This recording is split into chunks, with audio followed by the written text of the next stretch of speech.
am above child abuse.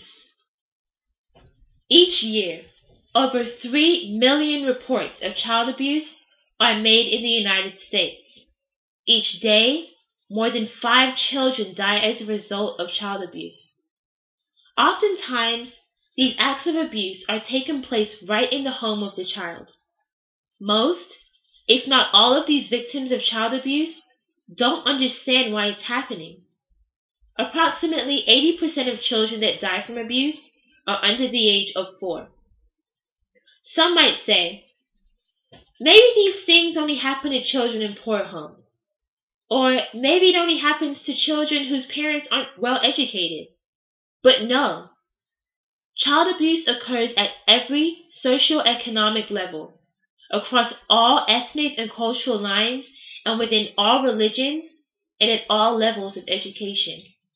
Offenders are usually someone a child knows, likes, loves, or lives with. In approximately 90% of cases, the offender is someone known to the child, and because an offender is someone the child knows and trusts, children must think it's okay, and they keep the abuse a secret. So, what exactly is child abuse? There are many definitions, but according to the Child Help Prevention and Treatment of Child Abuse, there are several major types. These are physical, sexual, emotional abuse, and neglect. Physical abuse is any non-accidental injury to a child. This includes things like hitting, kicking, slapping, shaking, burning, pinching, hair pulling, biting, choking, throwing, shoving, and whipping. Sexual abuse is any sexual act between an adult and a child. This includes fondling, intercourse, penetration, exploitation, pornography, child prostitution, group sex, oral sex, or forced observation of sexual acts. Emotional abuse is any attitude or behavior which interferes with a child's mental health or social development. This includes yelling, screaming, name-calling, telling them they're no good, worthless, or a mistake. It also includes the failure to provide the affection and support necessary for the development of a child's social, emotional, and physical and intellectual well-being.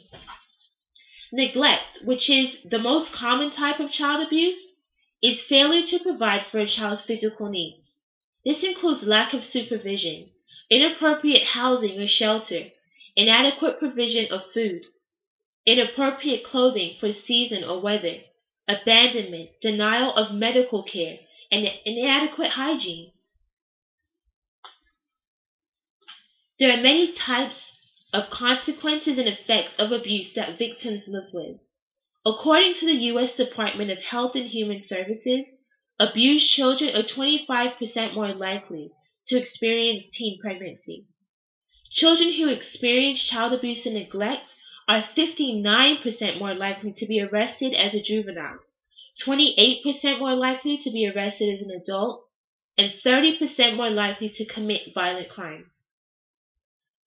As a preschool teacher, I have been trained in recognizing the signs of abuse. But you don't have to be a teacher or a police officer or a doctor to recognize most of those signs. If you don't feel as though you know enough about child abuse to be able to recognize the signs, do something about it. Take the time to educate yourself. A major resource of the information you may need is on the internet. Many of our local doctors' offices, police stations, and hospitals post pamphlets about child abuse all over their walls. Reports about suspected child abuse can be made to the National Child Abuse Hotline, or even the Department of Children and Families. Understand that nothing can be done unless these cases are reported. As a human race, we have a responsibility to stand up for those who can't defend themselves. Let's all do our part, make a difference in the lives of children, and live above child abuse.